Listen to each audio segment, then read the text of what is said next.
I'm here at E-FWD HQ and I'm delighted to say I'm joined by Beena Sharma, CEO of CCU International. Now Beena, you have got some big news, haven't you? Something big is going on in Cumbria. Tell us about it. What's happening? It is indeed. So we have been working away for the last sort of 12 months on a really groundbreaking project with the Society of Chemical Industries and Unilever, and there are 17 partners on this project. So it's the first of its kind, possibly a world first.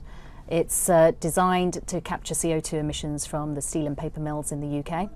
And what we do with those CO2 emissions is we take that and we purify the CO2 to a grade that can be used in surfactants. Surfactants are basically the stuff that goes into every single cleaning product, shampoo, shower gels, all over the world. So hence we've got Unilever, Procter & Gamble, Johnson Matthey on the project. We've also got some of the companies along the supply chain, so BASF, for example, Croda, we've got Reckitt Benckiser on the project. And the idea behind it is that at some point in the industry, the chemicals industry that relies on virgin fossil carbon, at some point if we get to net zero and we stop mining fossil carbon, that industry will cease to exist unless we find an alternative to fossil carbon.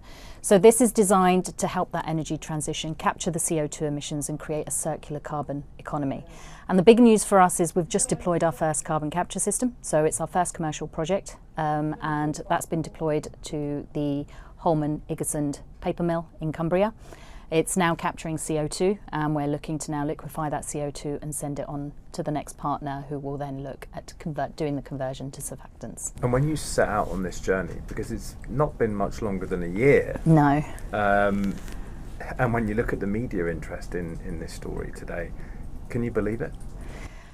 It is difficult to believe. We've got a small team. Yes, we've only been 13, 14, coming up to 14 months now since we set the company up. In all honesty, we've got a good 12 years of R&D behind us, partnered with the University of Sheffield.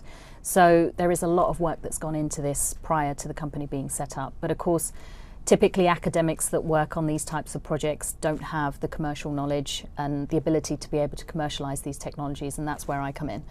That's where my skill set is. So what we've decided to do is take the technology that's been developed, and we're not talking conventional technology here, we're talking next generational technology that is small in size, it's cost effective in comparison to existing technologies, and more importantly, it doesn't include any hazardous substances. So when we talk about things like life cycle analysis and the actual carbon emissions involved in these projects, it's part of the industry that isn't very transparent, and our aim really is to make the industry a lot more transparent around the carbon efficiencies of these technologies. So, for example, if you're capturing 10 tonnes of CO2, how many tonnes of CO2 are you using to do that?